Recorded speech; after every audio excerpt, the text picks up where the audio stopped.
இருக்கும். இந்த நவராத்திரி முறை ரொம்பவே சிம்பிளா நம்ம வீட்லயே பண்ணிடலாம். முதல் 3 நாட்கள் துர்கா தேவிக்கும், இரண்டாவது 3 நாட்கள் லட்சுமிக்கும், மூன்றாவது 3 நாட்கள் சரஸ்வதி தேவிக்கும் நம்ம சாரதா நவராத்திரியில வழிபாடு பண்ற மாதிரியே பின்பற்றலாம். அப்படி இல்லைன்னா உங்களுக்கு இஷ்டமான ஒரு தேவியோட வழிபாடு மட்டும் 9 நாட்களும் செய்யலாம். அது உங்களோட விருப்பம் தான். இந்த நாட்கள்ல நம்ம படிக்க வேண்டிய முக்கியமான ஸ்லோகங்கள் பாத்தீங்கன்னா லலிதா சகஸ்ரநாம ஸ்லோகம் ரொம்பவே முக்கியம்.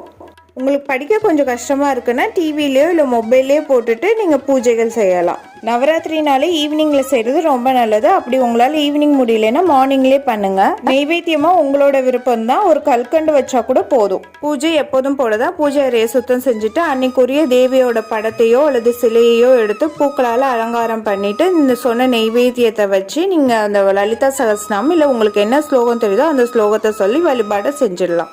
இந்த வீடியோ உங்களுக்கு பிடிச்சிருந்ததுன்னா லைக் பண்ணி உங்கள் ஃப்ரெண்ட்ஸ் அண்ட் ஃபேமிலி கூட ஷேர் பண்ணுங்கள். மறக்காமல் சப்ஸ்கிரைப் பண்ணுங்க.